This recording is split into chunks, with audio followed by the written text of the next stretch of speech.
બનાસકાંઠા જિલ્લાના લાખણી તાલુકાના જસરા ગામમાં થયેલી વૃદ્ધ દંપતીની જઘન્ય હત્યાના બનાવમાં પોલીસે આરોપીઓને સાથે રાખી સમગ્ર બનાવનું રીકન્સ્ટ્રક્શન કર્યું હતું, જેને લઈ લોકોના ટોળે ટોળા ઉમટી પડ્યા હતા। રાજ્ય પોલીસના સ્ટેટ મોનિટરિંગ સેલમાં પીઆઈ તરીકે ફરજ બજાવતા એવી પટેલના માતા પિતા વરદાજી પટેલ અને હોસીબેન પટેલની હત્યાના કેસમાં તપાસ માટે જિલ્લા પોલીસે 9 અલગ અલગ ટીમો બનાવી હતી અને તપાસ દરમિયાન પોલીસે જસરા ગામના સુરેશભાઈ શ્યામળાભાઈ પટેલ અને શ્યામળાભાઈ રૂપાભાઈ પટેલને પકડ્યા હતા। સાથે જ રામપુરા એટલે કે ડીસાના ઉમાભાઈ ચેલાજી પટેલ અને ભુવાજી દિલીપજી મફાજી ઠાકોરની ગણતરીના કલાકોમાં ધરપકડ કરી હતી।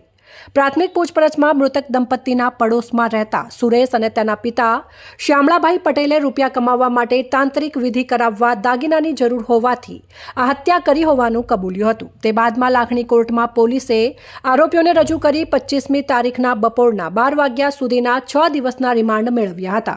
આ રિમાન્ડ દરમિયાન પોલીસે આજે આરોપીઓને સાથે રાખી બનાવનું રીકન્સ્ટ્રક્શન કર્યું હતું, જેને લઈ લોકોના ટોળે ટોળા ઉમટી પડ્યા હતા અને આરોપીઓ પ્રત્યે ફિટકારની લાગણી વરસાવી હતી।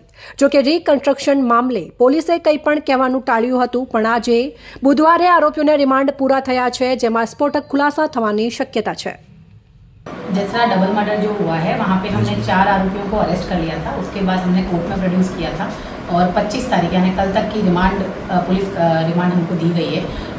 इन दिनों के अंदर हमने जो है एविडेंसेस जितने हमको कलेक्ट करने थे वो हमने कलेक्ट कर लिए हैं और 100% रिकवरी जो मुद्दा माल लिया था इन लोगों ने वो भी हमने पूरा रिकवर कर लिया है। और इसके बाद जो है आज हमने पूरा रिकन्स्ट्रक्शन पंचनामा भी हमारा कंप्लीट हो गया है और कल हम इनको कोर्ट में वापस प्रोड्यूस करने वाले हैं।